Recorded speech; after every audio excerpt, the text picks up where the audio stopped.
ભાવનગરના શેખ પરિવાર કોર્ટમાં ચાલતી પ્રક્રિયાને પગલે પોતાના રૂપિયા માટે પીજીવીસીએલની કચેરીએ પહોંચ્યો હતો।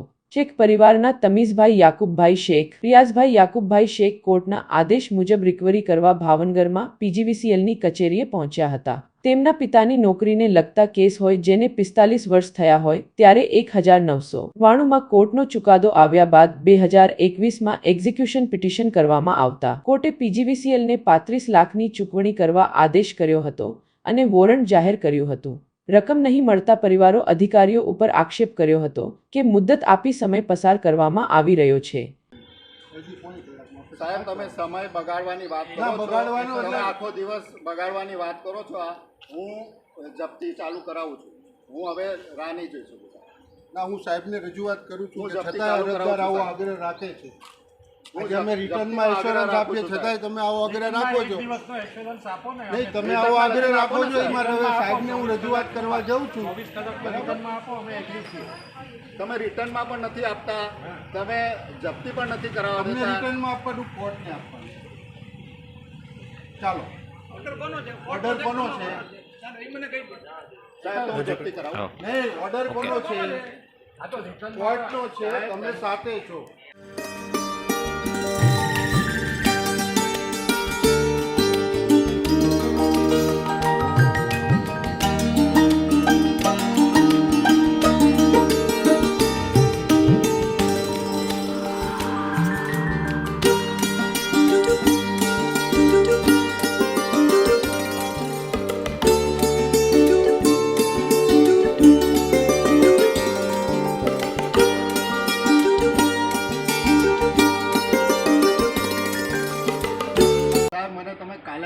લેખિતમાં બાંહેધરી આપશો કે કાલે આપી દો? પેલા મને જજ સાહેબ પાસે જાઓ તો મને અત્યારે તમે લેખિત બાંહેધરી આપશો કે કાલે ને કાલે કાલે હું ફરીથી લઈને આવું ને પછી જપ્તી કરાવી દઉં? હું તમને હું પોતે કોર્ટના વોરંટથી વધારે તમારી સત્તા છે। તમે આવો મારી પાસે, જજ કોર્ટના વોરંટથી વધારે તમારી સત્તા છે। તમે આવો જજ સાહેબ પાસે, આપણે રૂબરૂ જઈએ।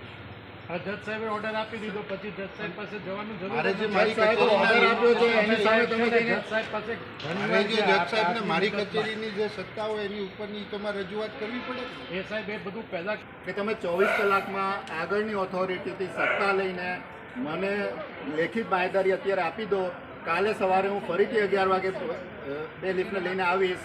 તમારો જો પૈસા નહીં મળે, હા કર્યું છે, હા, એટલે હું લઈને આવીશ કાલે સવારે, અને તમે જો નહીં આપો તો પછી અમે એક્ઝિક્યુટ કરીએ। હું હમણાં તમને 24 કલાકનો સમય પણ આપું છું સાહેબ।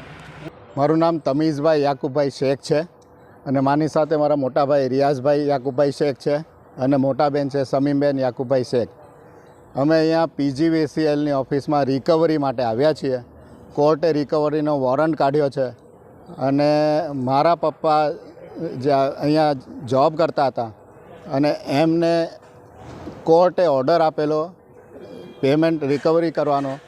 આ લોકો પૈસા આપતા નથી। 45 વર્ષ જૂનો કેસ છે। 1999માં કોર્ટનો ફેસલો આવેલો। 2021માં અમે એક્ઝિક્યુશન પિટિશન કરેલી। 2021થી 5 વર્ષ પછી કોર્ટે અહીંયા આ લોકોને રિકવરી માટેનો વોરંટ કાઢ્યો છે અને અમે વોરંટના પૈસા લેવા માટે આવ્યા છીએ, પણ આ લોકો ફરીથી મુદ્દતો આપીને ટાઈમ પસાર કરવાની વાતો કરે છે।